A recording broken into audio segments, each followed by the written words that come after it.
Every day, millions of Americans walk on streets without a second thought. They walk, ride their bikes, and watch cars pass. But while American streets may look safe, they aren't the gold standard. Across the Atlantic, Europe is home to some of the safest streets in the world, with some countries recording just over a dozen fatalities per million. That's not an accident, that's engineering. But here's the strange part. Even the most dangerous streets in Europe still outperform many of the so-called normal ones in the United States. So how is that possible? And what makes European streets so much safer than the US's? To answer that, we need to go back to where it all started.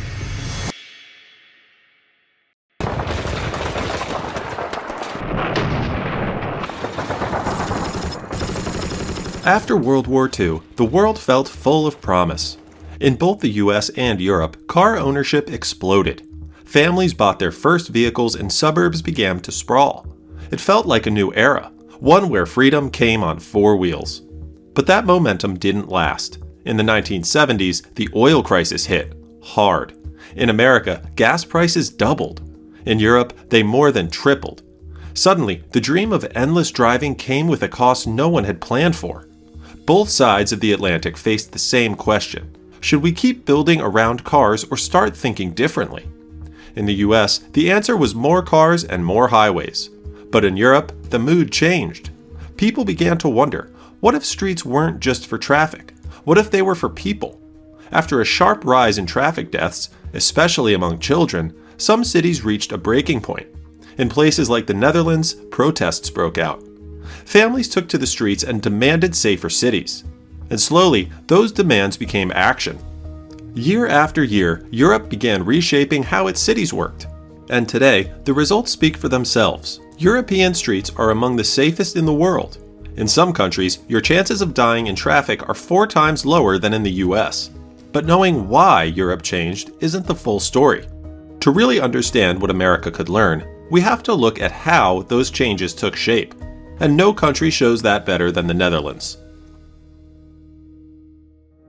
At first glance, Dutch streets don't look all that different from American ones. But the way they're laid out tells a completely different story. In the US, most roads are built around a simple idea. Let traffic move freely. Lanes are wide and space is treated like safety. But that space actually brings a problem. Without resistance, drivers move faster, even when they don't mean to. In the Netherlands, the goal isn't to make driving easy, it's to make it safe. That starts with layout. In many Dutch cities, the road is broken into distinct layers. Trams run down the center. Car lanes sit on either side. And beyond that, you'll find clearly separated paths for bikes and pedestrians. Everyone has a place. Everyone knows what to expect. But there's more happening under the surface. Dutch roads are designed to push back.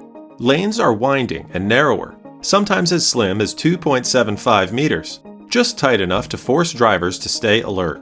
You don't need a flashing sign to slow down. The road does it for you. And in quieter neighborhoods, things shift even more. Streets flatten out, curbs vanish, and cars mix with people walking and biking. These are Woonerfs, living streets, where cars aren't in control, they're just guests. You don't speed through a space like that, because everything about it tells you not to. Still, cars aren't the only threat. Because even at slow speeds, the most dangerous moment often happens at the edge of the road.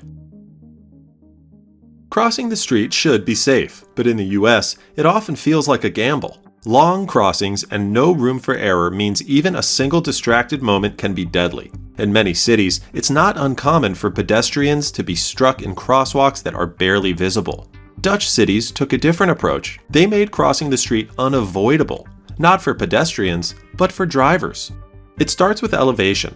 Instead of painting lines on the road, Dutch crosswalks are often slightly raised, not enough to jolt your car, but just enough to catch your attention. And on busy roads, mid-block crossings include pedestrian islands, small protected zones in the middle of the street. If someone can't make it all the way across in one go, they don't have to risk it. They can pause in safety, then continue when it's clear. It's a simple buffer, but one that saves lives. But engineers didn't stop there. Some cities even tested illusion-based crossings, painted in 3D perspective to look like floating blocks in the road.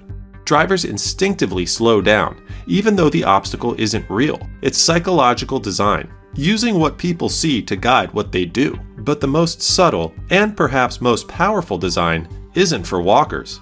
It's for those on two wheels. Across the US, riding a bike often feels like a risk. And that's not just because of traffic, it's because of how the roads are built. Most American bike lanes are painted onto the road. That's it. No buffer or no protection, especially where it matters most, at intersections. It forces cyclists to ride alongside turning cars, oftentimes turning deadly. Dutch engineers solved this problem decades ago. In the Netherlands, cyclists stay fully separated from cars, even at turns. Instead of merging into traffic, the bike path bends outward slightly, curving around the corner. It's a subtle shift, but a crucial one. It puts cyclists in full view of turning drivers, straight ahead, not hidden in a blind spot. To make this work, engineers added a small traffic island between the bike lane and the turning lane. That one feature gives everyone room to breathe. Drivers slow to make the wider turn. Cyclists follow a direct line. And if they do arrive at the intersection at the same time, they make eye contact. There's no guessing, and no need for split-second decisions. And here's the clever part. It doesn't require more space than a traditional intersection. It just rethinks how that space is used. Across Dutch cities, this layout is the standard. So the question becomes, if this is possible without more space, and it's been proven to work, why doesn't America build this way? Well, part of the answer comes down to the car itself. Because while vehicles have gotten much safer for the people inside them, they've quietly become more dangerous for everyone else. In the US, pedestrian deaths have been rising for over a decade, even as cars get packed with new safety features. But in Europe, that trend didn't happen. So why is that? And why does safety in one place turn into risk in another? To answer that, you have to understand how the entire system fits together. And that's where today's sponsor, Brilliant, comes in. Brilliant isn't just another learning app. It's built to make complex ideas click. Brilliant helps you get smarter every day with thousands of interactive lessons in math, science, programming, data analysis, and AI. It's not passive learning. You're solving real problems, building intuition, and picking up practical skills that actually stick. And the best part? It only takes a few minutes a day. Brilliant is designed to help you build a daily learning habit, so even if you're short on time, you can keep making progress. It's the opposite of mindless scrolling. Plus, you can learn on the go, right from your phone. Whether you're diving into something new or just squeezing in a quick session, it's always within reach. If you're more of a numbers person, Brilliant's updated math courses are worth checking out. You'll uncover algebra you didn't even realize you knew, sharpen your reasoning skills, and build fluency with intuitive visual lessons, all designed to make the most useful concepts easy to grasp. To try everything Brilliant has to offer for free for a full 30 days, visit brilliant.org/safebydesign, scan the QR code on screen, or click the link in the description. You'll also get 20% off an annual premium subscription. Now back to the streets. In the US, cars have become much safer for the people inside them. They have stronger frames, better seatbelts, and lots of safety features. But while all of that helped drivers and passengers, it made things worse for everyone else. Today, cars are bigger and taller than they used to be. That makes them more dangerous for people walking nearby. Since 2010, pedestrian deaths in the US have gone up by 77%. Over 7,000 people were killed last year just while walking near traffic. In Europe, that didn't happen. Even though more people walk there, far fewer are killed in crashes. One reason is the rules. Since 2005, Europe has required new cars to pass special crash tests made just for pedestrian safety. To meet those rules, car companies had to lower the hoods, round off the front, and use softer materials. These changes make crashes less deadly. And starting in 2022, all new cars in Europe must include automatic emergency braking, which can stop a car before it hits someone. In the US, none of that is required. Big vehicles like SUVs and pickup trucks don't have to follow the same safety rules as regular cars. That's why they're often taller and have flat fronts, both of which are more dangerous in a crash. Europe also makes it harder to own really big vehicles. Gas is more expensive, and some cities charge extra fees or block large vehicles from certain areas entirely. That's why most people in Europe still drive smaller cars. In fact, only 17% of new cars in Europe are SUVs. In the US, it's more than half. So while the US made cars safer for the people inside, Europe made choices that kept everyone safer, including the person walking right outside. But even with all these smart design choices, there's still one question left. If the benefits are so clear, why hasn't the US followed the same path? The answer has less to do with traffic and more to do with how cities are built. The US and Europe didn't just build different roads, they built entirely different environments. In cities like Barcelona, most buildings were designed before cars even existed. That means homes, schools, and stores are close together. People can walk to what they need in just a few minutes. But in many US cities, neighborhoods are spread out. Roads are wide, blocks are long, and daily life is built around the car. Take Phoenix and Barcelona. Both have about 1.6 million people, but Phoenix takes up 5 times more space. That extra space makes walking or biking much harder, especially when stores and services are miles apart. But Barcelona didn't just rely on density. In 2014, the city introduced superblocks. Each one is made up of 9 city blocks. Cars must drive around the outside, not through the middle.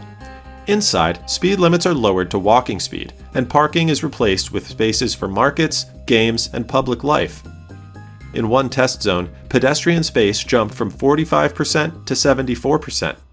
Air pollution dropped and local businesses grew. In the US, many of the barriers are baked into law. Zoning rules often keep housing far from stores or schools. Street width minimums and parking requirements make it difficult to retrofit neighborhoods for walking. And when walkable areas do appear, they're often in wealthy districts, treated more like amenities than infrastructure. Changing that won't be easy, but some cities are starting to face that challenge head on. New York City has converted parts of its busiest streets into pedestrian plazas. Times Square, once packed with cars, now has lawn chairs, bike lanes, and space for people to move. In San Francisco, neighborhoods like the Tenderloin have adopted a 20-mile-per-hour speed limit, added raised crosswalks, and cut down on vehicle lanes to make walking safer. Boston has started removing parking minimums for new developments, giving builders more freedom to design housing without carving out space for cars. Other cities are testing ideas inspired by Europe. In Seattle, home zones are being rolled out in residential areas, where local traffic is slowed down with speed humps, chicanes, and painted street art, similar to the shared space logic of Dutch woonerfs. In Minneapolis, entire stretches of downtown have been redesigned to prioritize walking, biking, and transit over cars. These aren't just small adjustments, they're signs of a mindset shift. Each of these changes shows what's possible when a city starts to value safety, health, and community more than just traffic flow. But right now, they're still the exception, not the rule. And the bigger question remains, will these scattered efforts turn into a national movement, or will they stay isolated experiments? That answer depends on what cities choose to prioritize next. In the past few decades, Europe didn't just make its streets safer, it redefined what safety could look like. But roads are only part of the picture. Inside your car, another silent transformation was happening. Because for years, airbags were doing the exact opposite of what they were supposed to, killing people instead of saving them. And the strangest part? They were working exactly as designed. So how did we fix it? And what finally made airbags safe for everyone? Click here to find out.